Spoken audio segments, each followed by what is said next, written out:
হরিবল।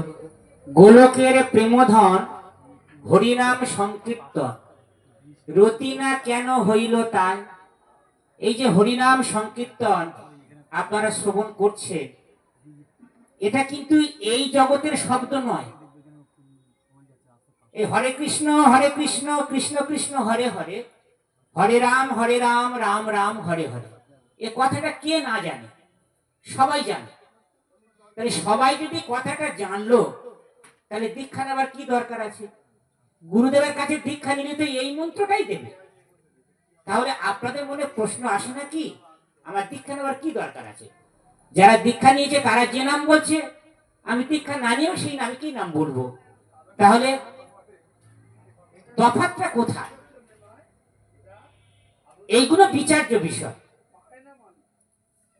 আপনারা বটবৃক্ষের ফল দেখেছেন? হরিবল। বটবৃক্ষের ফল গাছের গোড়ায় কত পড়ে থাকে। আপনারা দেখেছেন যে সমস্ত ফলগুলো গাছের গোড়ায় পড়েছে সেখান থেকে একটা গাছ হতে? দেখেছেন কি? কেন হয় না? কিন্তু ওই একই ফল কোন পাখি যদি মুখে করে তুলে নিয়ে অন্যত্র ফেলে দেয়, কারোর ঘরে ছাদে ফেলে দিল কি কারোর বাড়ির উঠানে ফেলে দিল, সেখান থেকে কিন্তু গাছ হয়। তাহলে কি একটা অদ্ভুত ব্যাপার দেখুন। তাহলে এখান থেকে আমরা সিদ্ধান্ত নিতে পারি, ওই বটবৃক্ষের ফলটা যখন কোনো পাখি উচ্ছিষ্ট করে দিল, তখন সেই উচ্ছিষ্ট ফল থেকে বটবৃক্ষের জন্ম হলো। ঠিক তদ্রূপ হরিনাম সবাই জানি, কিন্তু সেই নামটা যখন সদ গুরুদেবের মুখে থেকে উচ্ছিষ্ট হয়ে আপনার কর্ণেতে গুরুদেব বীজ প্রদান করে, তখন কিন্তু ওই হরিনামটা জপলে আপনার কাজ দেবে। তখন ওই মন্ত্রে কিন্তু আপনার কল্যাণ হবে, জগতের সকলার কল্যাণ হবে। যদি সদ গুরুদেবের কাছে দীক্ষা প্রাপ্ত না হন, তাহলে সারা জীবন ধরে আপনি যদি নাম জপ করেন, নিষ্ফলা মন্ত্র, সম্প্রদায় বিহীনা নিষ্ফলা মন্ত্র, ওই মন্ত্রে কোনো কাজ হবে না। তাও আবার মহাপ্রভু 4টে সম্প্রদায়কে স্বীকার করেছে। এই 4ই সম্প্রদায়ের বাইরে আরো অনেক অপসম্প্রদায় আছে। সেই 4ই সম্প্রদায় কোনগুলো? না, ব্রহ্ম সম্প্রদায়, রুদ্র সম্প্রদায়, শ্রী সম্প্রদায় আর কুমার সম্প্রদায়। এই 4ই সম্প্রদায়কে মহাপ্রভু স্বীকার করেছে, বাকি আর কোন সম্প্রদায় মহাপ্রভু স্বীকার করেনি। তা ব্রহ্ম সম্প্রদায় থেকে, ব্রহ্মা থেকে এসেছে ব্রহ্ম সম্প্রদায়। আজকের গৌড়ীয় বৈষ্ণব ধারায়, সে ইস্কন বলুন আর গৌড়ীয় মঠ বলুন, তারা সবাই ব্রহ্ম সম্প্রদায়ের অন্তর্ভুক্ত। এই সম্প্রদায় হচ্ছে স্বয়ং ব্রহ্মা থেকে, এবং এই সম্প্রদায়ের আচার্য হলেন মাধ্বাচার্য। রুদ্র সম্প্রদায়, রুদ্র সম্প্রদায় এসে রুদ্র অর্থাৎ শিবের কাছ থেকে। কুমার সম্প্রদায়, কুমার সম্প্রদায় এসেছেন চতুষ্কুমারের কাছ থেকে। আর শ্রী সম্প্রদায়, এটা হচ্ছেন মা লক্ষ্মী দেবীর কাছ থেকে। এই 4ই সম্প্রদায় এরা গুরু পরম্পরা ধারায় যে গুরুদেব আছেন তিনি হলেন সদাচারী। সেই গুরুদেব শাস্ত্রের নিয়ম কঠোর ভাবে পালন করেন। বিশেষ করে 4টে যে নিয়ম মুখ্য: আমিষ আহার বর্জন, তাস পাশা জুয়া আদি সর্বনাশা খেলা বর্জন, দ্রুতক্রিয়া বর্জন এবং অবৈধ সঙ্গ বর্জন। 4টে নিয়ম কঠোর ভাবে যারা পালন করে এবং মাসে 2টা করে একাদশী ব্রত পালন করে, এবং সারা বছরে মহাজনদের, ভগবানের, রাধারানীর আবির্ভাব তিথি, এগুলো যারা নিষ্ঠা সহকারে পালন করেন, সেই গুরুদেবের কাছ থেকে যদি আপনারা মন্ত্র নিতে পারেন, সেই গুরুদেবের কাছ থেকে যদি দীক্ষা গ্রহণ করতে পারেন, তাহলে সেই মন্ত্রে কিন্তু কল্যাণ হবে। নিজের কল্যাণ তো হবে, সেই সঙ্গে সেই সাধুর মুখে থেকে যারা হরিনাম শুনবে, সাধুর শ্রীমুখ থেকে যারা ভাগবত গীতার কথা শ্রবণ করবে, তাদের সকলেরই কল্যাণ হবে। এছাড়া আরো অনেক 28টা সম্প্রদায় আছে যেগুলো অপসম্প্রদায়, যারা শাস্ত্রের নিয়ম মানে না,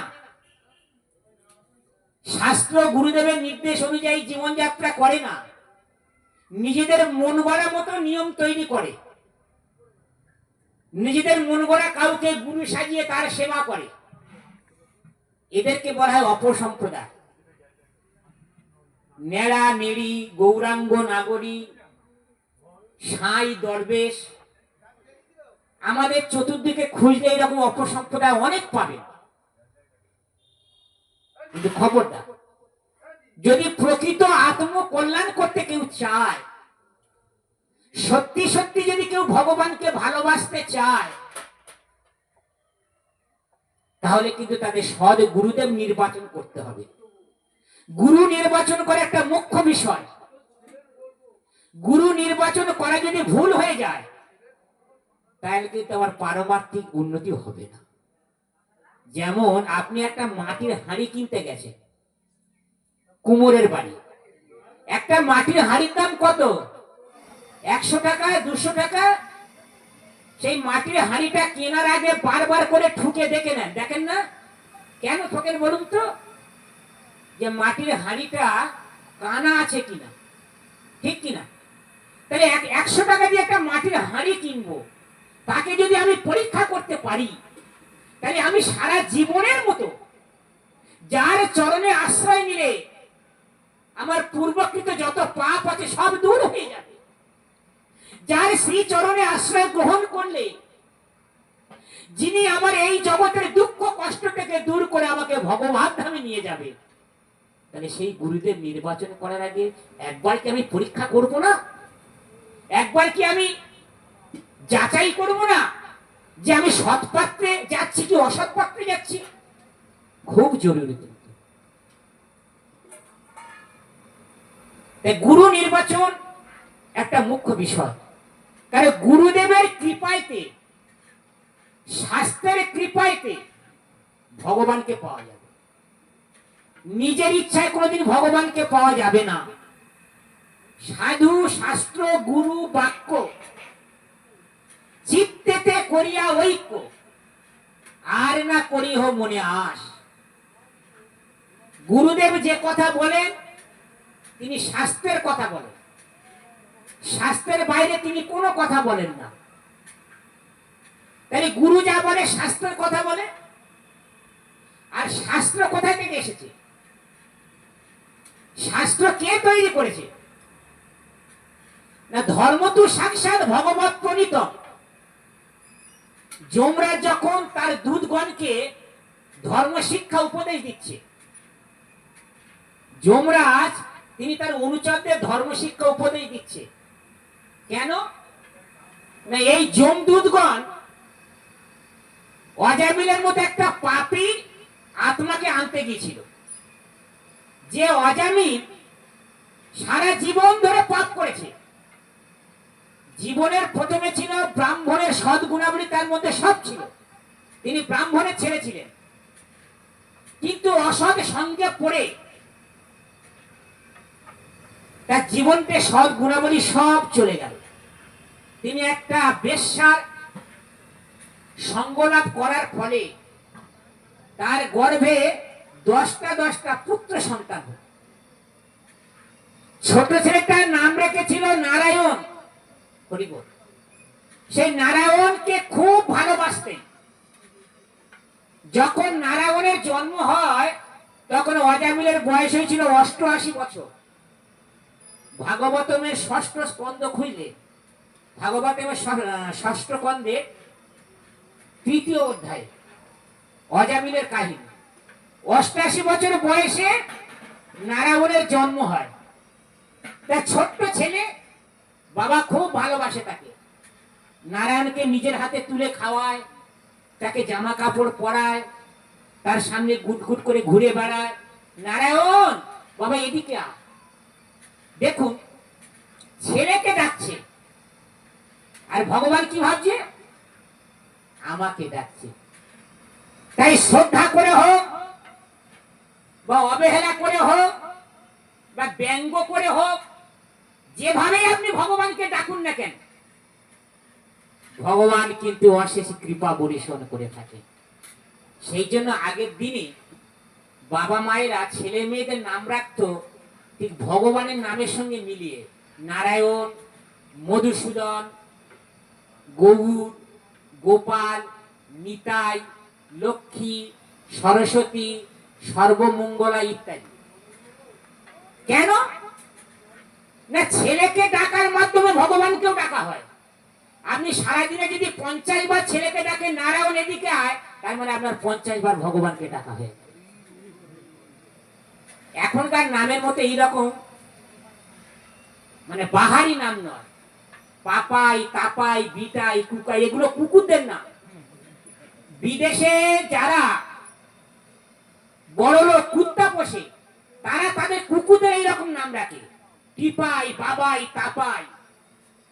আর এখন সেই সংস্কৃতি, পাশ্চাত্যের সংস্কৃতি আমাদের ভারতবর্ষের মানুষ নিচ্ছে, কুকুরের নামে মানুষের নাম রাখছে। তাই যখন ছেলের নাম রাখবে টিপাই, বাবা টিপাই এদিকে আয়, ছেলে বলে বাবা তোমার একটু পরে তোমার টিপে দিচ্ছি। এমন টেপা টিপে দেবো এই জগৎ থেকে এখন ওই জগতে চলে যাবে। তাই নারায়ণকে অজামিল ডেকেছে, ভগবান ভাবছে আমাকে ডেকেছে। ভগবান তখন গোলক বৈকুণ্ঠ থেকে মর্তে নেমে চলে এলেন। কেন? তার ভক্তটাকে ডাকছে। তাহলে মৃত্যুর সময়ে এই নারায়ণকে ডাকার ফলে তার যে স্বীকৃতি হলো, সেই স্বীকৃতির ফলে যমদূত কোন তাকে স্পর্শ করতে পারলো না।